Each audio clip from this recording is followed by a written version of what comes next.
हम लोग शीर्ष बहुभुज के शीर्ष, कोण, विकर्ण और भुजा, इस पर हम लोग ने चर्चा की है। ठीक है, अब चलिए बहुभुज के अभ्यंतर भाग और बहिर्भाग पर करेंगे विचार। अभ्यंतर भाग का मतलब अंग्रेजी होता है इंटीरियर। इंटीरियर मतलब अंदर वाला भाग। ठीक है, बहिर्भाग मतलब बाहर वाला भाग। इंटीरियर हो गया इंटीरियर, हो गया एक्सटीरियर। ये एक्स है, एक्सटीरियर। एक्सटीरियर का मतलब बाहर, इंटीरियर का मतलब अंदर। जैसे अभ्यंतर भाग मतलब अंदर का भाग, बहिर्भाग मतलब बाहर का भाग। ठीक है, किसी भी आकृति के बंद वाला भाग को हम अभ्यंतर भाग बोलते हैं और बाहर वाला भाग को हम क्या बोलते हैं? बाहर वाले भाग को क्या बोलते हैं? बहिर्भाग। बहिर्भाग। अंदर वाला भाग को क्या बोलेंगे हम? क्या सब वर्ड को याद रखना है? क्या भाग क्या बोलेंगे उसको? अभ्यंतर भाग। अभ्यंतर भाग। अभ्यंतर भाग। बाहर वाले भाग को क्या बोलेंगे हम? बहिर्भाग। बहिर्भाग बोलो, उच्चारण करो। बहिर्भाग अभ्यंतर भाग।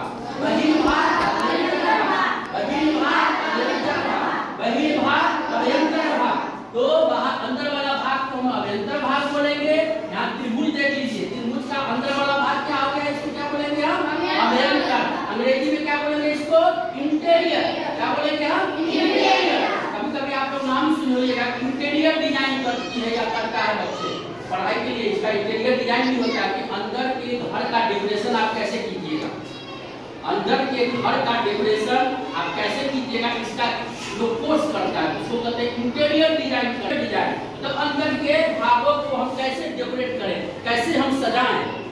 ठीक है, तो इंटीरियर का मतलब हो गया अंदर। ये त्रिभुज है, इस त्रिभुज का अंदर वाला भाग को क्या कहेंगे?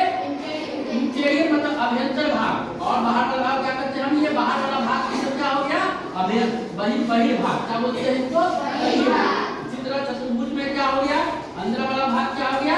अभ्यंतर। और बाहर वाला भाग क्या हो गया?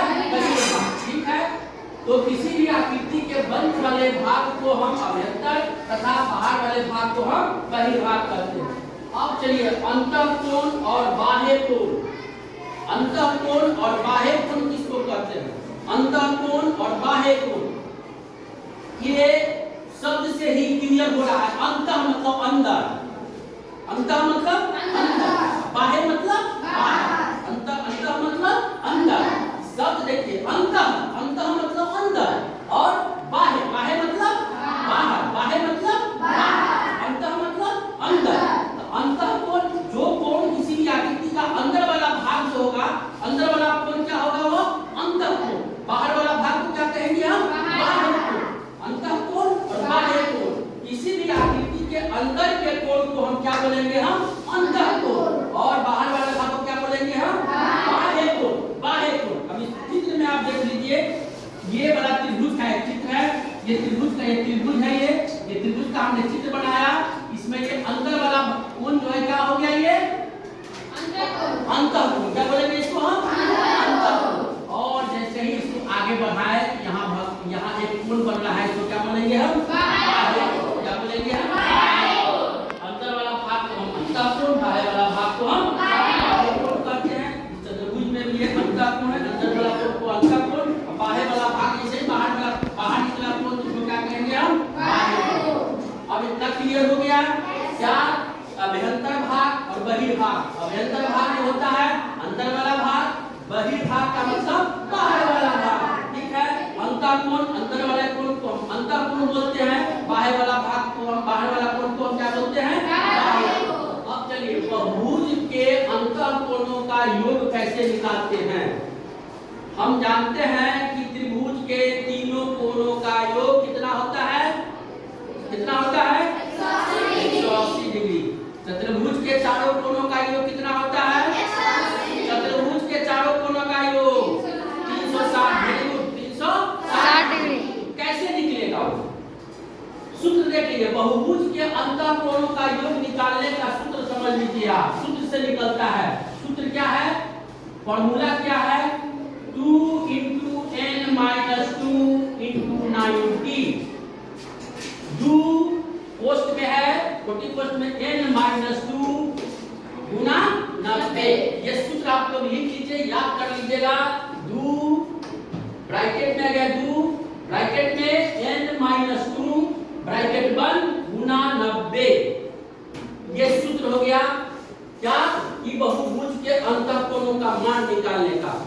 बहुभुज के अंतःकोणों का मान, हमको कोई कहेगा कि आपको चतुर्भुज के अंतःकोणों का मान आप निकालिए, कैसे निकालिएगा। यहाँ प्रश्न है कि त्रिभुज में तो बहुभुज आता है ना, बहुभुज में तो त्रिभुज के सभी भुजाओं का अंतःकोणों का मान निकालिए, कैसे निकालेंगे हम। तो यहाँ एक कीजिए, n बराबर होता है भुजाओं की संख्या। यहाँ हम भुजा की संख्या देंगे, n मतलब भुजाओं की संख्या। सारा कुछ 2 इंटू, अगर त्रिभुज का निकालना है या सिंपल उदाहरण देख लीजिए, त्रिभुज के सभी भुजाओं का अंतःकोणों का माप निकाले। त्रिभुज में कितनी भुजाएं होती है? त्रिभुज में कितनी भुजाएं होती है? आगे त्रिभुज में कितनी भुजाएं होती है? 3। तो अब चलिए सूत्र क्या है? 2 इंटू 9 n-2 इंटू 90। तो हम क्या करेंगे, हम भुज में 3 भुजाएं होती है, हमने अंतःकोणों का योग का सूत्र क्या है? 2 इंटू माने छोटी को सूत्र 2 ब्रैकेट में n-2 इंटू 90। अब क्या किए, 2 गुना, हमको त्रिभुज का निकालना है अंतःकोणों का माप। तो त्रिभुज का अंतःकोणों का माप, त्रिभुज में कितने कोण, n बराबर क्या हम लिखे हैं, n बराबर, n का मतलब क्या होता है? भुजाओं की संख्या। n बराबर क्या होता है? भुजाओं की संख्या। तो क्या लिखिए, 2 ब्रैकेट में त्रिभुज का निकालना है तो 3, फिर -2 गुना 90। भुजाओं की संख्या हमें त्रिभुज में 3 होता है, तो n के जगह पर हम क्या लिखिए, 3। n का मान पुटअप क्या किए हम, 3। क्योंकि n बराबर क्या होता है? भुजाओं की संख्या, भुजाओं की संख्या। ठीक है। अब 2 गुना 2 ब्रैकेट का पहले हम काम करते हैं बॉडमास के हिसाब से, करते हैं ना बॉडमास में। 2 इंटू पहले ब्रैकेट में 3 घटाओ 2 1 हुआ गुना 90। अब फिर 2 में 1 से गुना ब्रैकेट कर जाएगा तो गुना हो जाएगा, ये 2 गुना, मैंने इसको गुना किया 2 का ये 2 गुना 90 बराबर 180 डिग्री। त्रिभुज के अंतःकोणों का माप कितना हो गया? 180 डिग्री। त्रिभुज के अंतःकोणों का योग कितना हो गया? 180 डिग्री। तो इसी हिसाब से हम क्या करते हैं, बहुभुज के अंतःकोणों का माप निकालते हैं। त्रिभुज के अंतःकोणों का माप निकालने का यही सूत्र है। 2 इंटू ब्रैकेट में n-2 इंटू 90। और इसमें n बराबर भुजाओं, अब चतुर्भुज रहेगा। अगर मान लो चतुर्भुज के लिए क्या है कि चतुर्भुज के अंतःकोणों का मापों का योग निकालें, हम क्या करेंगे, चतुर्भुज में कितनी भुजाएं होती है? 4। क्या करेंगे, 2 ब्रैकेट में 4 घटाओ 2 गुना 90 करेंगे ना जी, करके निकाल लेंगे, देखना 360 आ जाएगा, आएगा। इसलिए ये समझ में आया। ये सूत्र को लिख लीजिए आप, और आपका होमवर्क रहा, खर्च जो बना के लाइएगा,